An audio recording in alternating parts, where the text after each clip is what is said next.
Στις 17 Νοεμβρίου πραγματοποιήθηκε ο τρίτος αγώνας του Model Shop Championship στην ομώνυμη πίστα στην περιοχή του Βύρωνα. Παρόλες τις κινητοποιήσεις στο κέντρο της Αθήνας και τους κλειστούς δρόμους, 8 αγωνιζόμενοι κατάφεραν να δώσουν το παρόν. Η διαδικασία των χρονομετρημένων δοκιμαστικών ξεκίνησε χωρίς καμία καθυστέρηση στις 6 ώρα το απόγευμα. Με βάση τους ατομικούς χρόνους, οι οδηγοί θα χωρίζονταν σε 2 γκρουπ των 4 αυτοκινήτων. Παρόλο που η γραμματεία μπορεί να μετρήσει μέχρι και 3 δεκαδικά ψηφία των δευτερολέπτων, ο Κοσμίδης και ο Γλετζάκης έκαναν το θαύμα τους γράφοντας τον ίδιο ακριβώς χρόνο 4,569 δευτερόλεπτα.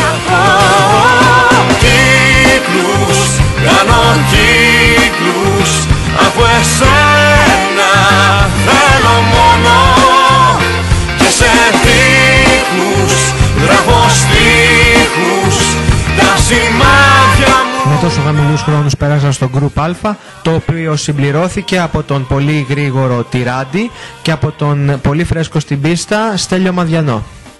Στο δεύτερο γκρουπ θα έτρεχαν οι σχετικά πιο αργοί οδηγοί Φουντούλης, Χατζής, Αγγελής και Καφούσιας.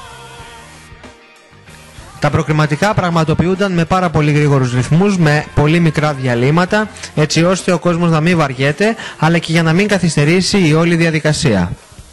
Για το Β γκρουπ τα προκριματικά είχαν πολύ πιο χαλαρό ρυθμό, οι οδηγοί έδειχναν να το διασκεδάζουν περισσότερο παρά να επιδιώκουν να βγουν πρώτοι. Στο Α Group τα πράγματα έδειχναν να είναι αρκετά πιο σοβαρά. Ο Κοσμίδης βρισκόταν σε πλεονεκτική θέση έχοντας ένα πολύ γρήγορο μοτέρ, το οποίο είχε δοκιμαστεί για αρκετούς γύρους μέσα στην πίστα όλη την εβδομάδα. Ενώ ο Γλετζάκης και ο Τιράντι έδειχναν να έχουν από την αρχή πρόβλημα με την ισχύ του μοτέρ τους, μην καταφέρνοντας να το λύσουν ούτε στις δοκιμές ούτε στις προπονήσεις. Ο Μαδιανός, ακόμα και αν είχε προπονηθεί ελάχιστα στην πίστα, έδειχνε να έχει προοπτικές για μια πάρα πολύ καλή θέση. Μετά τη λήξη των προκριματικών, τα γκρουπ παρέμειναν ως είχαν, καθώς κανένας οδηγός από το γκρουπ Β δεν κατάφερε να μεταπηδήσει στο Α. Στο Β τελικό, ο Φουντούλης έκανε μια διαφορά ασφαλείας και συνέχισε να γράφει με πολύ καλό ρυθμό γύρους μέχρι να λήξει το 10 λεπτό. Στη δεύτερη θέση βρέθηκε ο Άγγελος Χατζής, ο μικρότερος της παρέας, ακολουθούμενος από τον Γιάννη Αγγελή και από τον Άσο Καφούσια, ο οποίος συνέχιζε να το διασκεδάζει περισσότερο από όλους. Λίγο πριν την εκκίνηση του Α τελικού, ο Γλετζάκης έλυσε μερικώς το πρόβλημα με το μοτέρ του και θα μπορούσε πλέον να απειλήσει τον οδηγό της pole position Κοσμίδη. Χρειάστηκαν αρκετοί γύροι μετά την εκκίνηση του Α τελικού, έτσι ώστε το τοπίο της πρώτης θέσης να ξεκαθαρίσει, με τον Κοσμίδη να βρίσκεται 3 γύρους μπροστά από τον δεύτερο Γλετζάκη. Στην τρίτη θέση ακολουθούσε ο Τιράντι και στην τέταρτη ο Στέλιος Μαδιανός και όλα έδειχναν πως έτσι θα παρέμειναν μέχρι που ο Μαδιανός κατάφερε να μπει στον ίδιο γύρο με τον Τιράντι. Ωστόσο ο χρόνος που είχε ο Μαδιανός για να κυνηγήσει την τρίτη θέση ήταν πάρα πολύ λίγος και έτσι δεν κατάφερε να έχει το πρώτο του βάθρο. Την επόμενη φορά. Ένας κύκλος και στη μέση του εγώ, την αρχή του και το τέλος, σημαδεύω πριν ξαναχαθώ. Και χορεύω, γυρίζω, πιστεύω, νομίζω, θυμάμαι, ελπίζω. Ακολούθησε η διαδικασία της απονομής των κυπέλων μέσα σε πάρα πολύ εύθυμο κλίμα και οι οδηγοί ανανέωσαν το ραντεβού τους για τις 22 Δεκεμβρίου, όπου πραγματοποιείται ο 4ος αγώνας του πρωταθλήματος. Έως τότε, να είστε όλοι καλά. Λοιπόν, στην 8η θέση ο κύριος Καφούσιας Νάσος.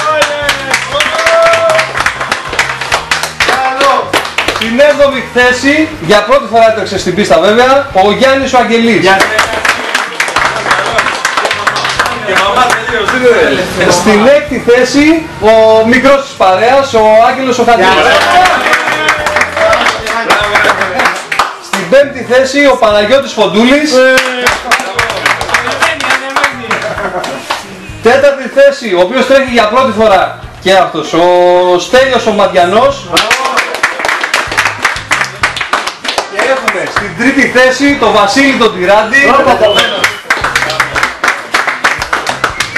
Πελάκι, μια χαρά είναι. Δεύτερο, λοιπόν, Στη δεύτερη θέση τον κύριο Ανδρέα Κλετζάκη. Και μετά από καιρό στην πρώτη θέση τον Αλέξανδρο τον Κοντρίδη. Τα σημάδια μου να βρεις τον δρόμο.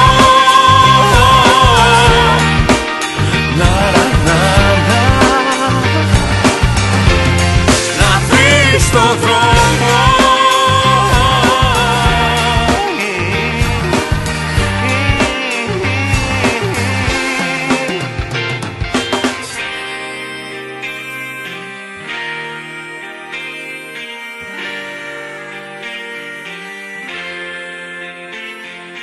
Κύκλους, κάνω κύκλους, αφού εσένα